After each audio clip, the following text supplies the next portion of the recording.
आज जो हम टॉपिक डिस्कस करेंगे वो है disadvantages of hard water. Hard water mean खारा पानी। डिसएडवांटेजेस देखते हैं हार्ड वाटर के। जो फर्स्ट डिसएडवांटेजेस है हार्ड वाटर का वो ये है मिनरल डिपॉजिट्स।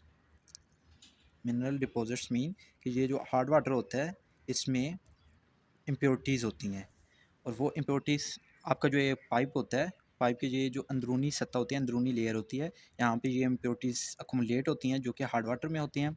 ये इम्प्योरिटी जब बहुत ज़्यादा अकुमुलेट हो जाती है तो ये स्केल या स्लज फॉर्म करवाता है। स्केल कौन सी सब्सटेंसेस को कहते हैं? ऐसी सब्सटेंसेस या ऐसी इम्प्योरिटी जो कि हार्ड हो, जो कि ब्रिटल हो, उसको हम स्केल स्केल कहते हैं। और ऐसी इम्प्योरिटी जो कि स्लिमी हो, मीन के सॉफ्टी हो टच में, उसको हम स्लज कहते हैं। ठीक है, तो ये स्लज के लिए है।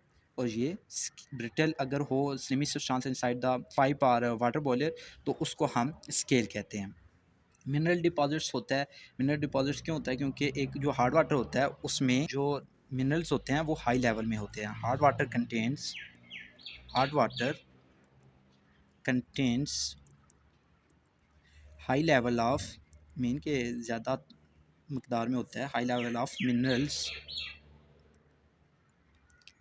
लाइक, जैसा कि कैल्शियम और मैग्नीशियम हो गया, like calcium and magnesium.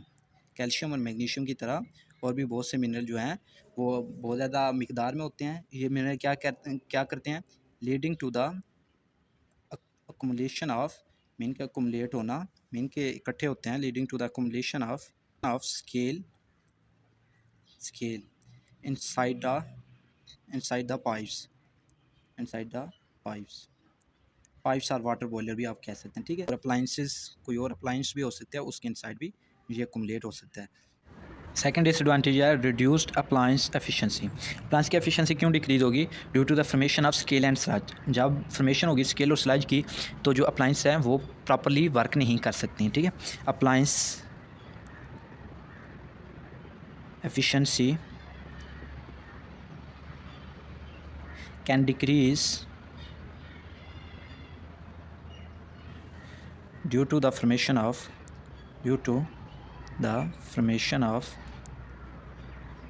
scale and sludge। Scale और स्लज की फॉर्मेशन की वजह से अप्लायंस की एफिशिएंसी डिक्रीज़ हो जाएगी, जिसकी वजह से वो प्रॉपर्ली फंक्शन नहीं कर सकते। थर्ड हमारे पास डिसएडवांटेज है सोप इनफेक्टिवनेस। सोप इनफेक्टिवनेस क्या है कि मीन के ये जो सोप होगा ये इनफेक्टिव हो जाएगा। मीन के हार्ड वाटर के साथ जब सोप रिएक्ट करेगा तो स्कम बन जाएगा। इट मीन्स के ज़्यादा सोप रिक्वायर होगा कपड़े धोने के लिए या किसी भी वॉशिंग पर्पज़ के लिए। ठीक है, तो सोप इनफेक्टिवनेस में हम कर सकते हैं कि hard water reacts with soap to form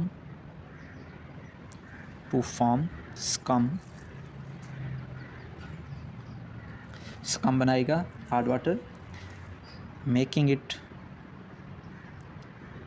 less effective, जिसकी वजह से सोप जो है वो लेस इफेक्टिव हो जाएगा फॉर क्लीनिंग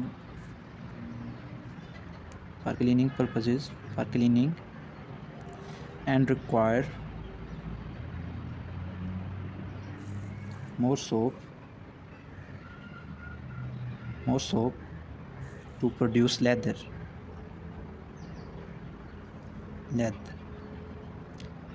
मीन चाक प्रोड्यूस करने के लिए ज़्यादा सोप रिक्वायर होगा जब हार्ड वाटर हम यूज़ कर रहे होंगे।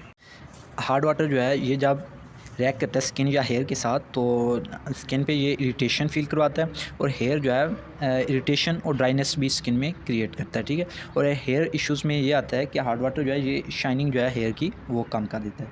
तो हम कह सकते हैं कि hard water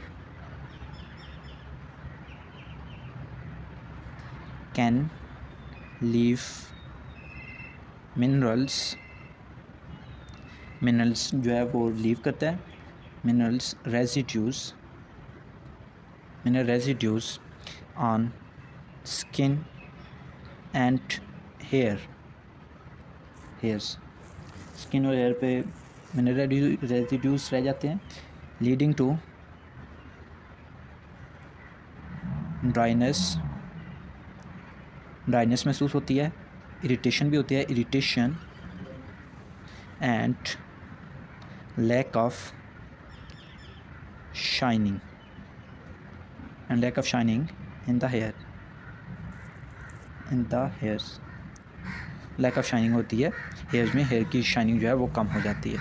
clothing wear and tear, इसमें क्या होता है कि हार्ड वाटर जो है इसमें जो मिनरल्स होते हैं, the minerals in hard water contribute to the fading of colours, इनके कलर जो है ये फेड हो जाता है, contribute to the fading of colours and cause fabrics, कपड़े जो हैं उनको काज करवाता है कि महसूस होता है कि ये स्टिफ हैं, and cause fabrics to feel stiff reducing their longevity, उनकी जो उम्र है, लाइफ स्पैन है, उसको ये हार्ड वाटर जो है ये डिक्रीज़ करता है। क्लॉग प्लम्बिंग में क्या होता है कि प्लम्बिंग डिवाइसेस या प्लम्बिंग अप्लाइंसेस जैसे कि पाइप्स हैं, उनके इनसाइड पे ये मिनरल्स जो हैं ये अकुमुलेट होते हैं। जब मिनरल्स अकुमुलेट होते हैं इनसाइड द पाइप्स तो इसकी वजह से वाटर फ्लो जो है वो डिक्रीज़ हो जाता है। तो क्लॉग प्लम्बिंग में हम कह सकते हैं the minerals deposited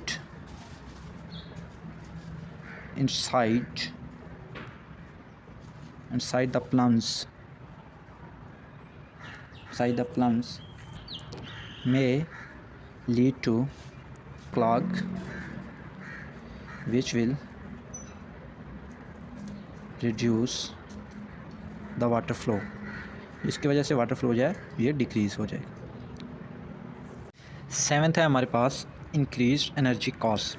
it mean that energy cost जो है ये इंक्रीज़ हो जाएंगे due to use of hard water. वो कैसे? क्योंकि हमारे पास स्केल और स्लज फॉर्मेशन हो रही होगी अप्लाइंसेस के इनसाइड लेयर पे। जब स्केल और स्लज की फॉर्मेशन होगी अप्लाइंस के इनसाइड लेयर पे तो उस वजह से बाथ एनर्जी कंजम्पशन और एनर्जी कास्ट जो है ये दोनों इंक्रीज़ हो जाएंगी। ठीक है, ड्यू टू द इनएफिशिएंसी क्यों होगी? क्योंकि स्केल और स्लाइज की फॉर्मेशन की वजह। Due to the inefficiency of appliances both energy consumption and energy cost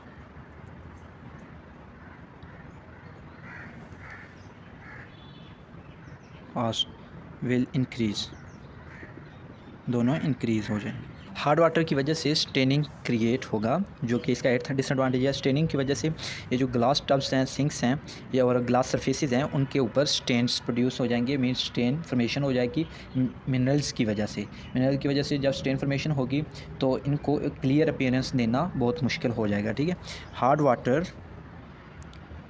water can cause stains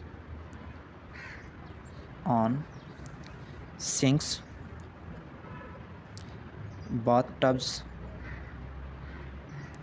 and glass surfaces due to the क्यों स्टेन होगा? Due to the presence of minerals की मौजूदगी की वजह से इनके ऊपर स्टेन जो है ये प्रोड्यूस हो जाए। हार्ड वाटर की वजह से डिफरेंट काइंड की डिजीज़ हो सकती हैं। फॉर एग्जांपल, अगर हम हार्ड वाटर को लॉन्ग टर्म के लिए पीते हैं, if we drink it for long time, that it may cause stomach disease, जिसकी वजह से स्टमक डिजीज़ ये काज करवा सकता है। It may cause stomach disease. और हार्ड वाटर की वजह से सेकंड जो है किडनी स्टोन भी हो सकता है। किडनी स्टोन जो है ये डायरेक्ट तो कोई एविडेंस अभी तक साइंटिफिक नहीं मिला कि किडनी स्टोन हो सकता है, लेकिन क्योंकि इस हार्ड वाटर में जो है प्रेजेंस होती है कैल्शियम मिनरल्स की प्रेजेंस की वजह से ये जो है किडनी स्टोन जो है ये कैल्शियम की वजह से होता है, और कैल्शियम मिनरल जो है ये प्रेजेंट होता है हार्ड वाटर में। तो इट मे बी पॉसिबल कि हार्ड वाटर की वजह से किडनी स्टोन हो जाए। जो एक और डिसएडवांटेज है डिजीज़ में वो है hair loss mean if we use hard water for long term, if we use hard water for long term it may cause thinning, mean के बाल बारीक हो सकते हैं। इट मे काज थिनिंग और लॉस ऑफ हेयर्स, मीन के बाल जो हैं वो जड़ भी सकते हैं, लॉस ऑफ हेयर्स भी हो सकता है। तो ये था आज का हमारा lecture disadvantages of hard water पे। उम्मीद है आपको समझ आया होगा।